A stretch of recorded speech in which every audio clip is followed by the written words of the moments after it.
So yes, the big developer live stream update just happened, and we have the release date of the first season and a big warning before you actually start season 1. And guess what? You can download the Server Slam starting right now, pre-download it in fact, or you can get the update for the open beta that you might have saved on your hard drive. So if you did save the open beta, go download that update right now and you should be good to go. Then we have this right here, a huge, massive blog post about what to expect from post-launch. Some really cool details in this one. So we're going to dive into that together. So let's do that. Also, we got to talk about the shop versus the battle pass. There are key differences and we need to talk about it. So let's get into, first of all, this official news, this blog post. Let's dive into it right now. It says, exploring Diablo 4's post-launch experiences, stoking the flames of hell seasons. Now, seasons are quarterly releases that will add additional gameplay features, quest lines with new and old faces alike, battle passes, legendary items, class balance changes, quality of life improvements, and much more. Now, seasons will introduce fresh concepts and ideas into the world of Sanctuary for all wanderers to enjoy while simultaneously iterating upon your baseline experience. Above all, we want seasons to be celebratory moments, something to look forward to and enjoy with your friends and other members of the Diablo community. Now, they did mention that yes, new gameplay features are going to be added to seasons, and those things will actually come and go. So when the season does end, they may actually remove those gameplay features unless you guys love it so much that it kind of could become a permanent feature in the game. So we'll see what happens with that. I'm kind of curious. Also, we have this right here. Season 1 will begin in mid to late July. And to embark on this new chapter, you must first complete the campaign. Because of this, we recommend you begin your pursuit of Lilith in advance so you can jump into the first season as soon as it becomes available. So, it's going to be really important that you do get through that campaign before season 1 does actually begin. Next up, we have this one right here, progressing through the seasonal journey and earning rewards. And as you can see, we have a little bit of a preview here of season objectives. And ignore the top secret thing. They're trying to actually hide away what that is as to not spoil it. Let's dive into what this all means, shall we? So scroll down. It says this right here. If seasons are the night sky, then the season journey is the North Star, your guiding light. Players can look to the season journey for details on the new content available to them. The season journey will be invaluable in helping you quickly level up your battle pass, as this is done through completing chapters that are comprised of objectives. Now, completing all objectives in a chapter will score you seasonal rewards, such as useful crafting materials and legendary aspects for your Codex of Power. Now, each objective also rewards an amount of favor, the resource used to level up the tiers of the Battle Pass. Favor can also be obtained from completing quests, slaying monsters, participating in events, and more. So you're going to be very busy, of course, with the Battle Pass. And again, you got to remember it's going to take about 80 hours to complete the full Battle Pass. Next up, we have this, injecting variety with the optional Battle Pass. So let's get into this. Here's a little bit of a preview of what they showcase with the Battle Pass, which is made up of 3 different tracks. We'll get into what that means right now. So it says this. With each season comes a new battle pass for you to earn rewards from, containing 27 free tiers and 63 premium tiers. You can earn cosmetics and smoldering ashes from the free tiers just by slaying demons as you normally would. Now, smoldering ashes are a resource that can be spent on season blessings, which provide you with a bonus to earning XP, gold, or obols, depending on which blessings you spend ashes on. Now, players can have more than one season blessing active at a time and can use additional ashes to upgrade the bonus they receive. The bonuses gained from season blessings only last until that respective season ends. Since season blessings affect gameplay, you must meet certain character level requirements to claim the smoldering ashes needed to apply blessings. That is extremely important. This ensures they are earned by achieving gameplay requirements, and there is no advantage gained from purchasing tier skips. So it seems like they thought out the system. They really do not want it to be pay to win whatsoever. They were very adamant about that during the stream. All right, so next up, here is a little bit of a preview of Season Blessings and what we can expect from that and some of the bonuses that you can actually acquire from this. So yeah, you can pause the screen if you want to take a look at that as well, but let's keep going, shall we? So let's talk about earning rewards. It says to earn rewards from the premium tiers, a player must purchase the premium battle pass. This upgraded track of the battle pass will not provide any in-game power, but instead unlocks tiers that provide cosmetics unique to that season and the platinum currency.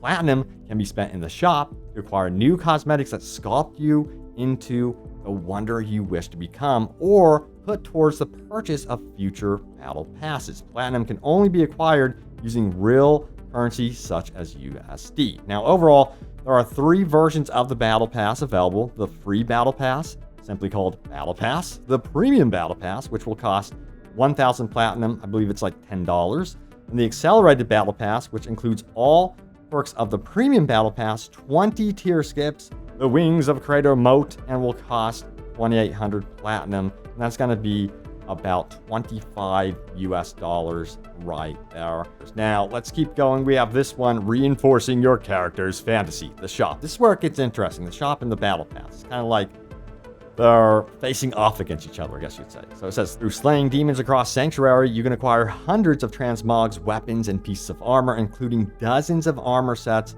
all available to players at launch. The role of the shop cosmetics is to provide greater breadth in customization options, allowing you to reinforce the fantasy of choice for your character. None of the cosmetics sold in the shop provide anything greater than aesthetic variety. Once again, they're reinforcing the fact it's not pay to win. Diablo is a dark, gritty fantasy game, and its purchasable cosmetics will reinforce this theme. That is so important. So they're basically saying, don't expect anything completely wacky, or, that is not going to fit into the lore and experience that is Diablo 4, which I think is extremely important. Now, in comparison, the class agnostic cosmetics earned from the battle pass, the cosmetics offered in the shop are meant to reinforce class-specific fantasies, so there will be some cosmetics unique to particular classes. That is extremely important to remember, that difference between the battle pass and the shop. Now, the shop is intended to be an avenue of self-expression for our players, and they can interact with it as much or as little as they desire during their time in Sanctuary. So the more you know. And they did go ahead and show examples of what you can expect in-game versus the shop. As you can see right here, some cool stuff going on. And I noticed the chat when I was actually streaming, they said, oh, why does the in-game look better than the shop? And then some people were like, the shop looks better here than the in-game. And I think that's going to be done on purpose to make it kind of balance. It looks like they're trying to really go after balance, of course. And you can see another example right here of the Necromancer. It looks so freaking awesome, by the way. Cannot wait to get some of these armors. But yeah, let's keep going, shall we? So it goes on to say this right here. It says the cosmetics sold in the shop will rotate on a consistent basis. It must be purchased with platinum. Once you have purchased a cosmetic for a class, it will be usable for all characters of that class on your account. Now, Diablo 4 also contains a cross-purchase feature where any platinum or items acquired with platinum are tied to your Battle.net account and can be accessed on any platform where you play the game. Furthermore, it says the shop has been built for transparency. Using the preview function, you could thoroughly inspect any cosmetic you're thinking of purchasing to ensure it feels right for you. Our shop is also intelligent.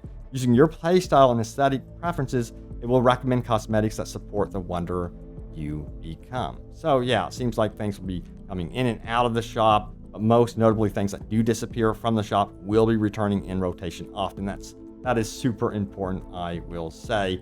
Also, they go on to say this right here. They say, help us prepare for launch during the Server Slam. So yeah, Server Slam is going to be May 12th, 12 p.m. through May 14th, 12 p.m. PDT.